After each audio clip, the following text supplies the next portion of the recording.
Coming up on the County Line, reporter Danielle Adams catches up with a fast talker in New Wilmington. And Jill Carr and I went on the road to visit the Forbes Buffalo Farm, where we got an buffalo safari.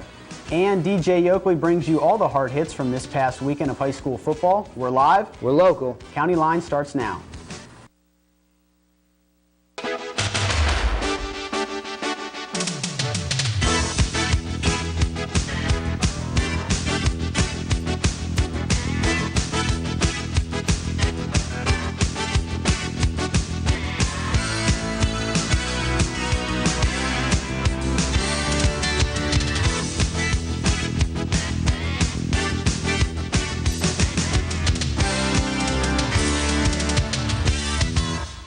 Good evening and welcome to tonight's edition of the County Line. I'm Steve Brink. And I'm Chris Norris.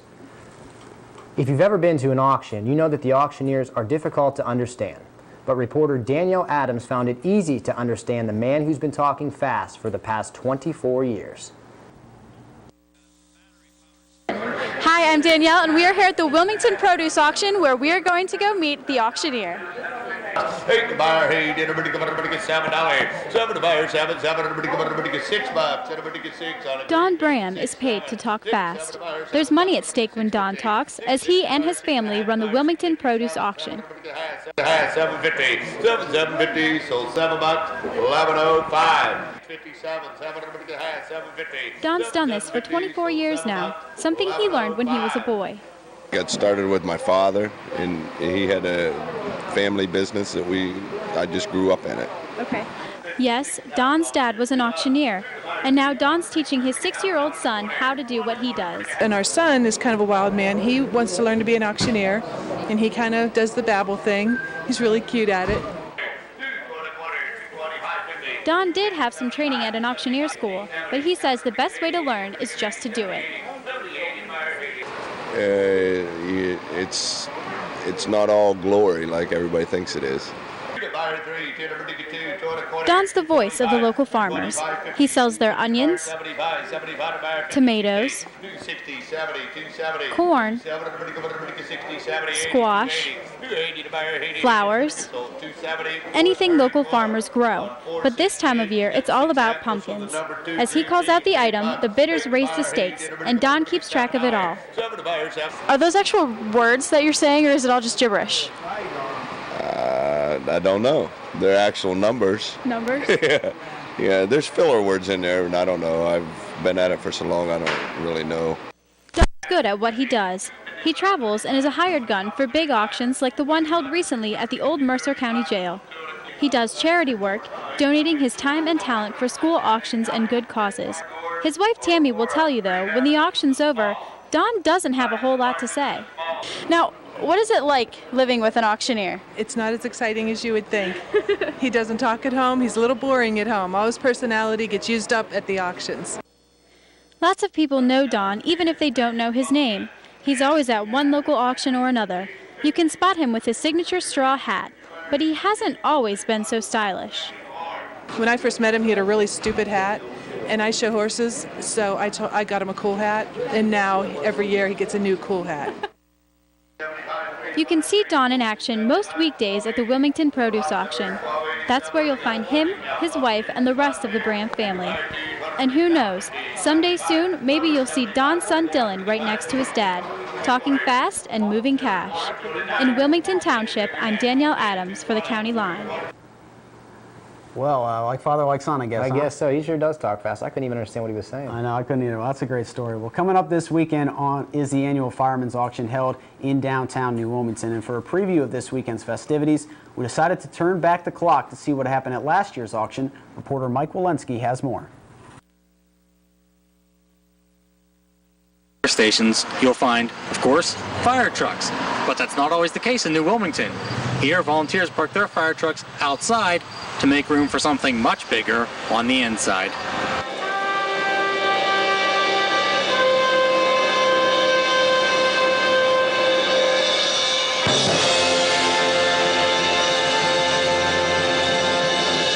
That's right. Inside the New Wilmington Fire Department, you'll find what seems to be junk. But to them, it's not junk, it's merchandise, and it's a big moneymaker, as Amy Gilliland explains. Last year we raised approximately $85,000. And what do you do with it? Maintenance, upkeep of the trucks, the equipment, purchase new equipment if needed, gear, and insurances for both trucks and members. Now, if you're going to raise that much money, you'd better have a lot of stuff to sell. And they do. Toys, games, and puzzles, radios and TVs, knickknacks, kitchenware, pretty much everything except the kitchen sink. Well, scratch that, but you get the point. They have a lot of stuff for sale. This is the professionals. We start 6 weeks ahead of time, and we have volunteers in here almost every day, and there's probably about 100 people that volunteer their time. For now, the fire trucks will have to stay parked outside. Unless, of course, I can find something better to do with them. Fireman's auction will be held this Saturday, September 30th at the new Wilmington Fire Hall. The flea market starts at 9 in the morning and goes till 3 in the afternoon. And after a couple-hour break, that's when the fun really begins, as the auction starts at 5:15 and concludes at midnight. Some colleges may be going smoke-free in the near future, and Westminster College could be one of them. On Tuesday, the Allegheny City Council voted 14-1 in favor of a bill that will ban smoking in most workplaces, including bars, clubs, and restaurants. The proposed legislation calls for the ban within 15 feet of any building's entrance or exit. Specialty tobacco stores, private homes, and some hotel rooms could be exempt from the ban. City of Newcastle will host Rendell Fest on September 30th. The festivities will honor Pennsylvania Governor Ed Rendell, who is coming to town to dedicate the new Zambelli Plaza on the corner of Mill and East Washington Street. Rendell Fest will include a performance from the Durrells at Riverwalk Park. The dedication will take place at 6:30 in the evening, and fireworks will follow the ceremony at 8 o'clock. Well, coming up after the break, we'll go on the road to Forbes Buffalo Farm, where owner Hugh Forbes talks about his big and tasty animals. And a local hero tells us about his year-long absence from Westminster College and how his passion for theater followed him overseas. Stay tuned, more County Line is on the way. Have a great day at work, Mom. Oh, don't you worry, I will. I love going to work and listening to my kind of music on Titan Radio. That's right. Titan Radio brings you all the top hits of today, along with local news and sports. Commercial-free hit music on 88.9 FM Titan Radio, playing your kind of music. No one wants to be in debt, but the truth is that most of us are. For 51 years, Consumer Credit Counseling has been in the business of helping people find their way out of debt. The professionals at Consumer Credit Counseling want to help you move on with your life. With their local office in Sharon, it's easy to get started. Visit their website, cccservices.com. That's CCCservices.com. Consumer Credit Counseling, financial help in any crisis. You can control your debt. Consumer Credit Counseling will show you how. Titan Radio. Check this out. Not a big Limp Bizkit fan. Thought she'd get a hand on a member of Duran Duran. Titan Radio. Commercial-free music 24/7. On the radio was Springsteen, Madonna. Way before Nirvana, there was U2 and Blondie. Stop. 1985. Keeping my car regularly tuned helps reduce air pollution. And it also saves me money on gas and repairs. But it's not just about saving money. It's about what you do with it. You're wax, sir. Environmental defense. Get green. Go to getgreen.com. This week, Joe Carr and I traveled to the Forbes Buffalo Farm in Laurel. The farm has been around for over 30 years, and Jill and I had a close-up encounter with these extraordinary animals. Mustang Sally, my baby. Guess you better slow the Mustang down.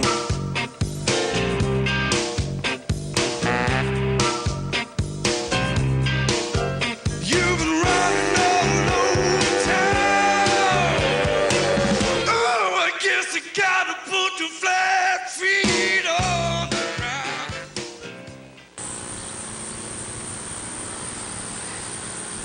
Chicken tenders, hot dogs, and hamburgers all taste great. But have you ever tried buffalo? This week, On the Road heads to Forbes Buffalo Farm to prove Jessica Simpson's theory wrong that buffaloes don't have wings. Well, when I bought this farm, I wanted to put something on it, and I always liked buffalo, so I bought some and first it was just more or less to have some, and kind of grew into a commercial enterprise. Owner Hugh Forbes has lived in the area his whole life and bought the farm in 1970. The farm is over 50 acres, inhabited by buffalo. Try to get them one. We got a chance to hop in Hugh's SUV for our very own buffalo safari.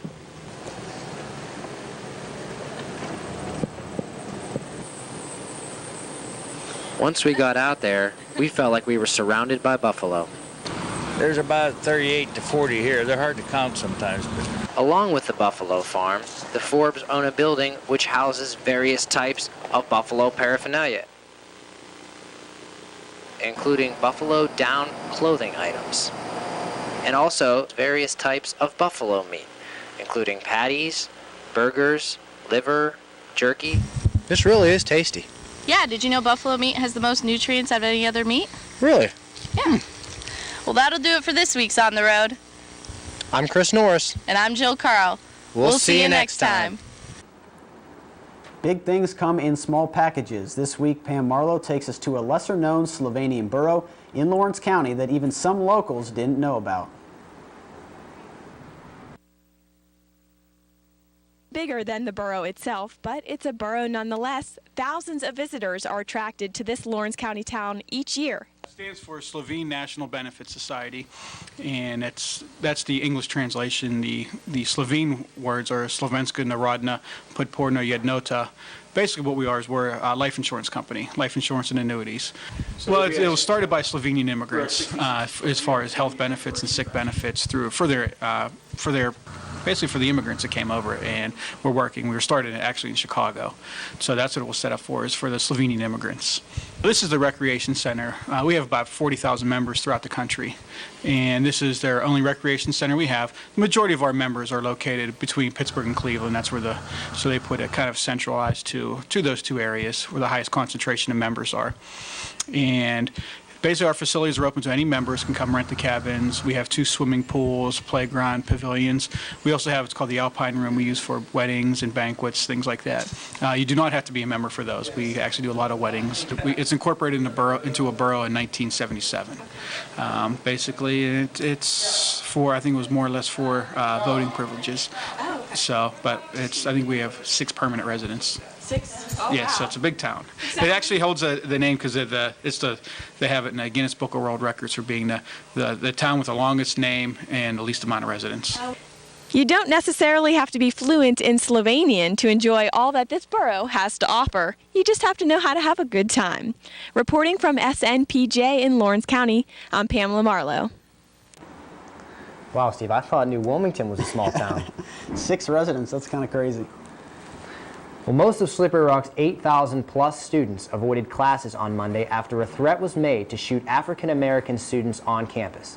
State troopers say the rumor started at nearby Slippery Rock High School when a teenager attempted to impress his girlfriend. No crime was committed, but security on campus did increase due to the threat. The New Wilmington police continue to investigate an altercation that took place at a fraternity house over the weekend, which sent 1 Westminster security guard to the hospital. Police Chief Carmen Picarillo says that the security guard was injured at the Alpha Sigma Phi house. Picarillo says no arrests were made, but investigation into other assaults that occurred at the same location is underway. The security guard was treated and released from the hospital. Well, this week on the County Close-Up, Megan Alexander sits down with Westminster theater professor Scott McKenzie to talk about his time spent in Iraq and how he took his passion for theater along with him. Professor of Theater Arts Dr. McKenzie didn't go on vacation with his family this summer, but rather he spent his summer fighting for our country in Iraq. He's here today to share with us some of his struggles and accomplishments. Welcome, Dr. McKenzie. Hi, nice to be here. What was the first thing that went through your head when you found out you were drafted? Were you nervous? Or? Probably something I can't say on television, but yeah, it was nerve-wracking. We were actually having our end of the semester faculty workshop, and I got the email, and then I had to go down and sit through the last about hour of the workshop, kind of thinking, oh my gosh, what's going to happen in the next year? Oh, you didn't have a chance to talk to your family or anything then about it? No, not right away. It wasn't until after I got home, and an hour or two later, I got to talk to them. Were they really supportive of your decision? Oh, they were supportive, but of course they were not too thrilled with the call either. So, but it was something I knew could happen with 20 years in the military, in the reserves, and National Guard. Where exactly were you stationed? I was in Baghdad, in the Green Zone. So I was very fortunate in my assignment in that I wasn't in, say, Fallujah or Ramadi or Mosul, where there's a lot of activity going on. There's a lot of insurgent activity in Baghdad, but there's an area of Baghdad called the International Zone or the Green Zone, which is heavily fortified outside. So it's really like this little island of safety within the greater part of Baghdad. And I was there working for the Civilian Police Assistance Training Team. So you had training prior to going to Baghdad? Well, yeah, before I went to Baghdad, and of course I've been in the military on and off, well, not on and off, but reserves, not active duty, for about closing on 30 years now, with a couple of short breaks in service. And so I had that training. But then, of course, when we got called, we went to Camp Atterbury, Indiana for about 2.5 months for some additional training. And then we went over to Baghdad. What types of things did you do to pass the time when you were there? Well, of course, we worked long hours. We worked usually 12-hour days, often 14-hour days. As I was there longer, the day shortened a little bit as the mission, some of the mission was evolving, and so some of the things that were taking lots of time early on, we were figuring out how to do. So the days got a little bit shorter, but we worked long days. But what do you mean by work? Well, again, I was lucky. I worked in an office. It was not like I was out patrolling. I did get out into the streets sometimes, but most of the time I was just working in an office. So it was mostly just paperwork? About paperwork, computer work. I got real good at some PowerPoint skills and those sorts of things. But then once in a while I'd go out to visit police stations. We worked the Police Assistance Training Team. Our job was to help the Ministry of Interior rebuild their forces so that they could then take over control of the country and for their own security. And so I'd go visit police stations sometimes. But mostly I was in the office. Yeah. Okay. Tell us more about your theater production that you produced and directed. When I got over there and realized the situation and that I had a captive audience with all these folks stuck in the Green Zone, I thought, wouldn't it be neat to do a show? I mean, I'm a theater professor. It's one of the first things I think about is, gee, what can I, how can I continue to work in my field? Or when I see an area, I think, gee, wouldn't it be neat to do a show here? And so I talked to the people at the Morale and Welfare office, and initially it looked like we couldn't do the show because of the work schedule. But a couple of months they called me and said, you think you can do it? And I said, yeah, because I really wanted to. And we produced a play called Bigfoot Stole My Wife, which is a series of monologues. That's an interesting title. Oh, it's a great title. It's monologues based on tabloid headlines. So you have some silly ones like Bigfoot Stole My Wife, or I Ate My Best Friend's Brain, which is my favorite title of the bunch. Were the soldiers excited to become part of the production? Yeah, they were. It was really gratifying to see the response. And it wasn't just soldiers. In the International Zone, there's a lot of civilians. State Department has a lot of folks that work there. Actually, we performed the show inside the U.S. Embassy. So a lot of State Department people, of course, Department of Defense folks, and then contractors, and not just U.S. people. We had a lot of the coalition forces that were there. So there were folks from Great Britain and Georgia, the former Soviet Republic. It's now a nation in Georgia. And Denmark, lots of nations over there, and it was well received. So how does it feel to sort of be like a local celebrity? It's been real interesting. I'm starting to feel a little like, okay, don't people already know it already? I've been there. They've got to be getting sick of hearing about this. But people have been real supportive and real nice. I have a good friend of mine, a fellow I went over with. He's an active reserve officer who works here in the Newcastle area. And like half the people in his office have been to Baghdad or to somewhere over there. So they're like, hey, hi, Mike, glad to see you back. And I come back and say, oh, what was it like over there? So it's strange being a little bit of a celebrity on the campus about it. So what was the greatest lesson that you've learned? That you have to still do your duty. And whether you're however you feel about what's going on. I put my hand up 25 years ago and said, I'll follow the orders. So when the call came, I went and did it, and I'm glad I did. I hate to quote Don Rumsfeld, but you don't get to pick the war. And I grew up wanting to go fight World War II and stop the Nazis. This isn't exactly the war I wanted to fight, right. but it's the one my country called me for, so I went. All right. Well, thank you so much for your time. Stay tuned for more on the County Line. All of your light and contemporary pop music.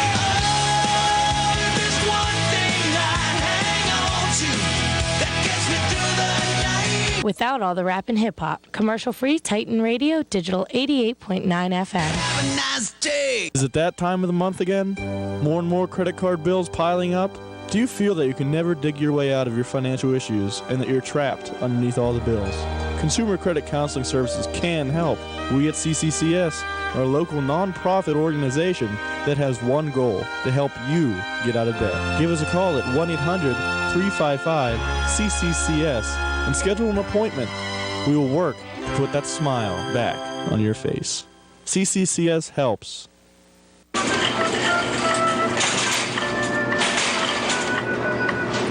What is that thing?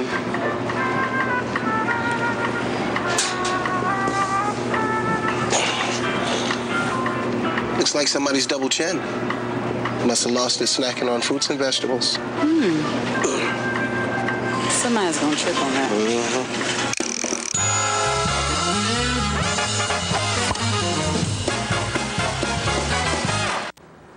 Hi, and welcome to Titantown Sports. I'm DJ Yoakley. Well, with another week under the proverbial belt of the 2006 football season, there are a couple things that we must come to realize. First being that Dallas Cowboys receiver Terrell Owens needs his own reality TV show, and second, there must be something in the Borough water here in New Wilmington, with both football teams pulling off big wins in the past weekend over very tough foes. The New Wilmington High School Gridiron squad finished a very impressive 8-2 last year, where they only had 2 senior players. This year, they returned the majority of their team, and at 4-0 going into the midway point of the season, the Hounds are out to prove that they are the real deal.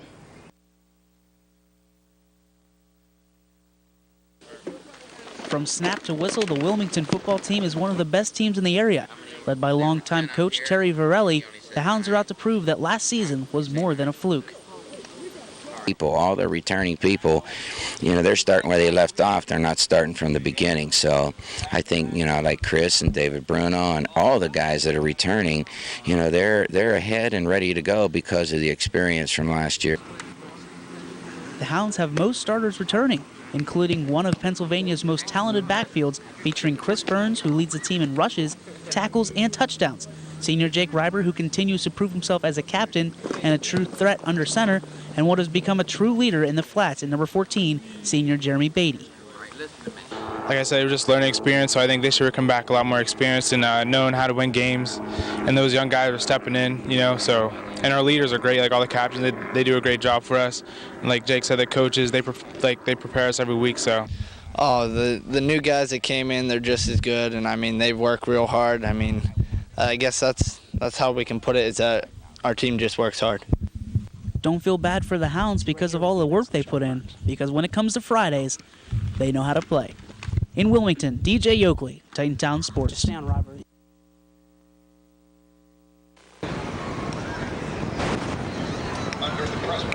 Wilmington highlights from last Friday night. He'll need it because he's got a big night planned, and we're going to get it right off the get-go. Burns gets a handoff from Reiber, takes off, breaks 1 tackle, breaks 2 tackles. He's down the sideline. 53 yards later, he's going to be caught up to, but barely. Saving touchdown tackle right there by the Greenville defender. But that is going to set up a 2-yard plunge from Chris Burns. From 2 yards out, big touchdown right there, sends the Hounds up 7-0. Josh Chisel throws the ball up, and who's going to come down with it?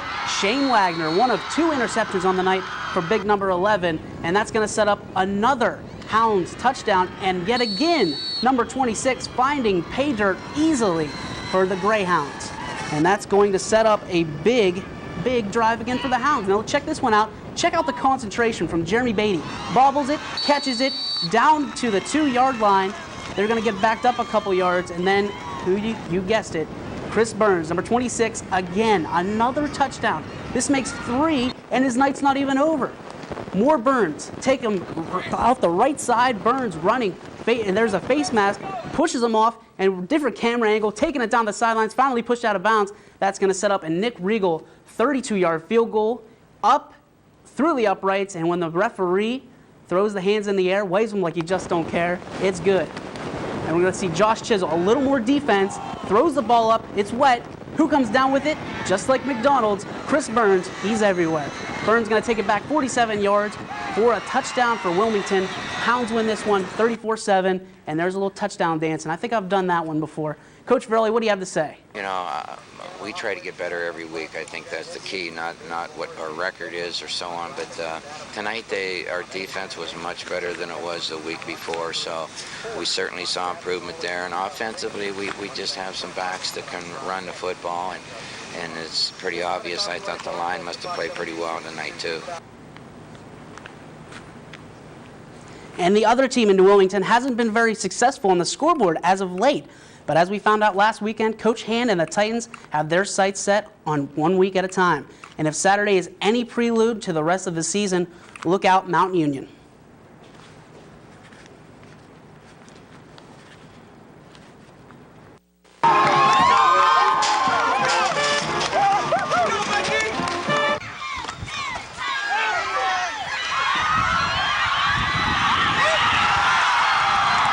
Put up early 7-0 in favor of the Big Blue. Now a little defense from the Titans. Andrew Robinson, the junior tackle, puts pressure on, and that's going to cause an interception by Eric Brown. Pick gives the Titans the momentum. And you see he gets a little love on the sidelines as well. That's how we do it here at Westminster. Now, more Titans. Franz de Ziegler, big strike to put Westminster up 14-0. And Titans looking good so far. But going into halftime, it's going to be 14-7. The Bulldogs explode for 2 more touchdowns and make it 21-14. And then this, Nick McCloskey off the side. He's going to get it in the end zone once more. The Titans are tied 21-21, and now it's a kicker's duel, ladies and gentlemen. Fred Romeo gives the Titans the early lead, 24-21, and that's going to be kind of where we're going with this one. But look at Adrian. They're going to start answering right back. They're going to put 3 of their own on the board, and then they get the ball first this time. Now let's check out this big defensive stand by the Titans. Big sack right here, and the Titan D is excited, and you know why. Because it's going to come down to a field goal for Adrian. Kick is up. Kick is no good, and the Titans have the ball. Now all they have to do is kick the field goal. Freshman Fred Romeo has the chance to win it. He puts it up.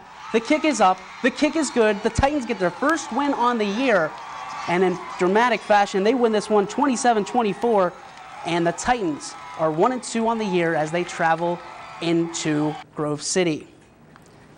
Now in extra innings tonight, Westminster will travel to Grove City, and 2 freshmen being honored this week nationally. Kevin Franz, the Offensive Player of the Week by Football Gazette, and Fred Romeo, picked by D3Football.com to the National Team of the Week. 1:30 kickoff on Saturday, 1:25 pregame. WCN, you can turn it on. Steve Brink and Justin Zackel will have the call. And on Titan Radio, if you're not into the whole TV thing, you can check out Dr. B and myself. As I said, 1:25 is the pregame. Wilmington will go to Reynolds. Chris Burns, fresh off his 18-rush, 198-yard, 4-touchdown performance. They'll be taking on the 0-4 Raiders. And, of course, the news everybody's been talking about, Terrell Owens expected to play against Tennessee this Sunday after being hospitalized Tuesday evening. That does it for this round of Titan Town Sports. More County Line is on the way. Can I help you, sir? I found these over by the stairs. Love handles. Lots of people lose them taking the stairs instead of the escalator. Thank you.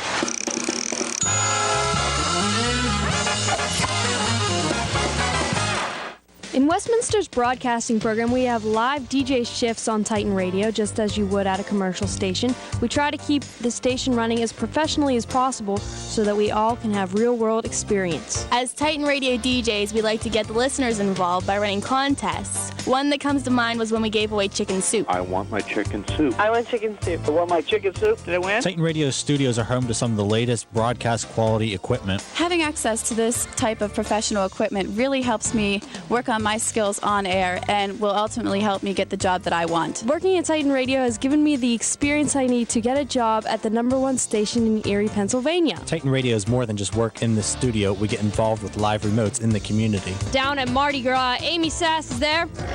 Hey guys, what's up? It's just a lot of fun being out there and talking with the public and getting them involved and excited about the music. To find out how you can get on-air experience at Westminster College, log on to titanradio.net. Make sure to tune in next week to the County Line as we get ready for fall harvest by going to the Valant Pumpkin Fest. And our on-the-road team will be out and about in Lawrence County again, visiting another local hotspot. And of course, DJ Oakley returns with more exciting highlights on Titantown sports. That's going to do it for this week's edition of the County Line. We'll see you next time.